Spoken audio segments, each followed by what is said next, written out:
சுவாமி விவேகானந்தர் தனிமை குறித்த சிந்தனைகள். தனிமையில்தான் மனிதன் தன்னையே அறிகிறான். வெளியில் உலகத்தை வெல்வதற்கு முன் உன் உள்ளத்தில் அமைதியை அடைய கற்றுக்கொள்.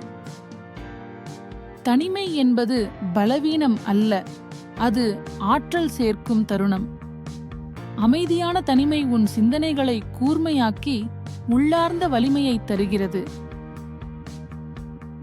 பெரிய சாதனைகள் செய்யும் மனிதன் தனிமையை நண்பனாகக் கொள்கிறான். தனிமை இல்லாமல் சிந்தனை சாத்தியமில்லை, சிந்தனை இல்லாமல் படைப்பும் இல்லை.